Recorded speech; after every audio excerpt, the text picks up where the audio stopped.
Tatkala Allah menciptakan nafs, maka Allah mengatakan aqbil, wahai jiwa, melihatlah kepadaku, menghadaplah kepadaku.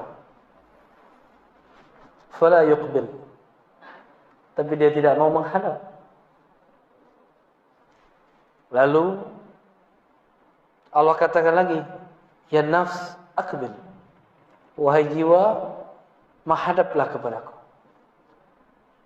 Tapi jiwa itu tidak mau juga, pantang disuruh-suruh. Akhirnya Allah laparkan jiwa, Allah puasakan jiwa dari makanan-makanannya. Lalu Allah mengatakan, ya nafs aqbil fa aqbala, wahai jiwa, menghadaplah. Barulah jiwa itu menghadap kepada Allah Subhanahu wa ta'ala. Jadi cara untuk mendidik jiwa ini supaya dia naik dari yang paling rendah, ammarah, minimal naik ke lawamah, itu puasa. Puasa di situ bukan hanya puasa zahir, tapi juga puasa batin. Nafs itu ada penyakit di dalamnya, sombong. Puasa dari kesombongan.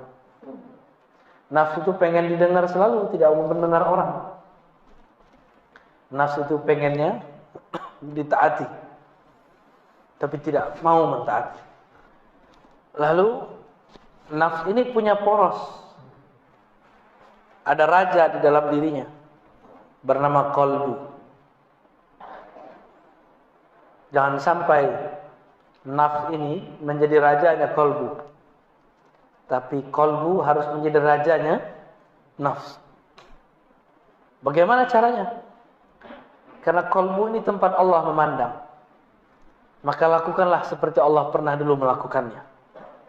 Puasakanlah jiwa, puasakan dia dari memandang yang tidak benar, puasakan dia dari mengatakan hal-hal yang tidak benar. Maka jiwa nanti akan patuh kepada qalbu.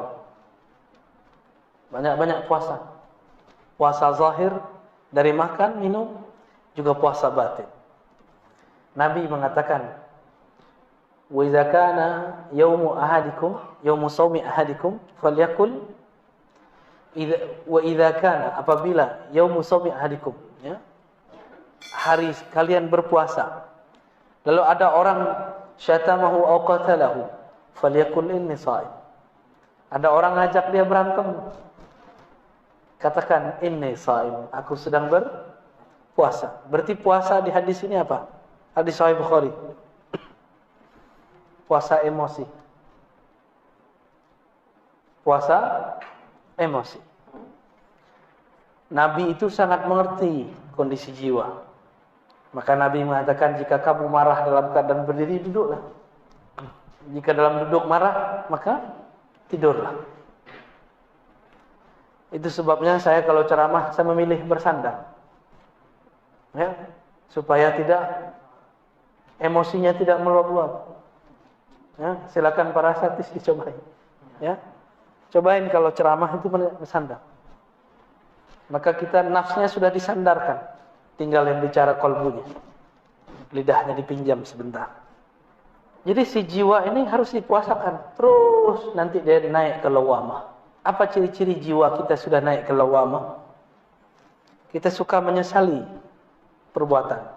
Maka ahwal, kondisi yang terjadi pada orang yang sudah naik ini namanya muhasabah. Apa namanya? Suka menghisap dirinya, bukan menghisap orang lain. Suka menyalahkan dirinya, bukan menyalahkan orang lain. Lawamah itu dua, ada lawamatu ghairi. Dia mencaci maki orang lain, itu syaitan. Syaitan itu dikeluarkan dari surga, yang salahkan iblis, yang salahkan Adam. Iblis keluar dari surga, yang salahkan siapa? Nabi Adam. Lalu justru dia diusir karena dia tidak patuh kepada Allah. Ketika Nabi Adam pun juga diusir dari surga, beliau salahkan siapa? Dirinya sendiri. Ini beda Bani Adam yang ruhnya hidup dengan Bani Syayatin.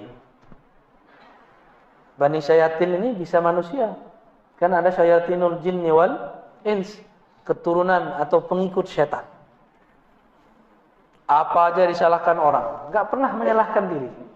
Ini banyak ustadz sekarang begitu. Banyak dai sekarang menyalahkan orang di luar. Menyalahkan kelompok di luar. Gunung Semeru meletus, yang dia salahkan orang Semeru. Oh, orang Semeru itu enggak ibadah itu. Banyak maksiat tuh. Jangan begitulah.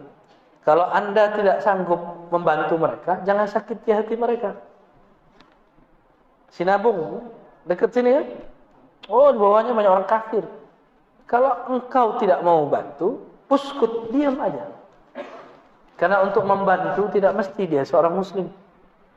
Membantu antara manusia dan manusia ini adalah hal yang wajib.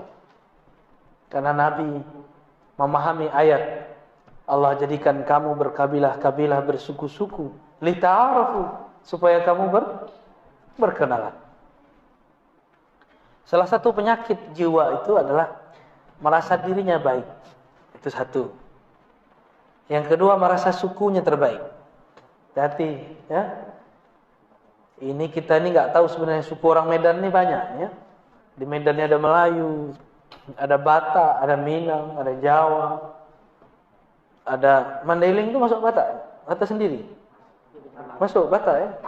Kita nggak mau disebut Batak, ya. Ada suku Melayu Aceh, Melayu Delhi, ada Melayu Riau, Melayu Jambi, banyak sekali. Kalau kita ini merasa lebih baik dari orang, berarti nafsiyahnya lebih tinggi. Ya. Jadi misi Rasulullah itu menghancurkan perasaan kibir.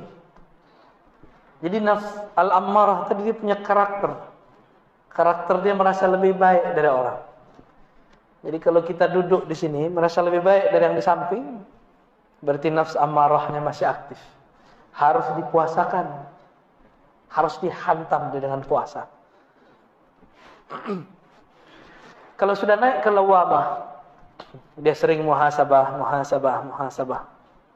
Hasibu qabla an tuhasabu. Mutu qabla an tamutu. Hisablah dirimu sebelum kamu dihisab. Matikan dirimu sebelum kamu mati. Maksudnya bayangkan kalau kita mati, apa yang akan kita bawa? Pertanyaan di alam kubur tidak aneh-aneh. Cuma man rabbuka, man nabiyuka. Siapa Rabbmu? Tidak ditanya pernah bangun masjid, tidak, enggak ditanya. Enggak ditanya hafalannya berapa. Enggak ditanya tahajudnya banyak atau tidak. Yang ditanya siapa Rabbmu? Kamu tahajud untuk siapa?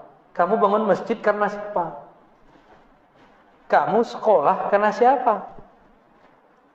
Kamu ngajar, kamu belajar untuk siapa? Untuk debat. Berarti kamu bukan bagian dari ahlullah. Jika ini muhasabahnya sudah rutin. Nah inilah thariqahnya Imam Al-Harith Al-Muhasibi. Imam Salafus Saleh. Ya, Imam apa? Salafus Saleh. Jadi semenjak zaman Salafus Saleh sudah ada imam yang mengajarkan thariqah muhasabah.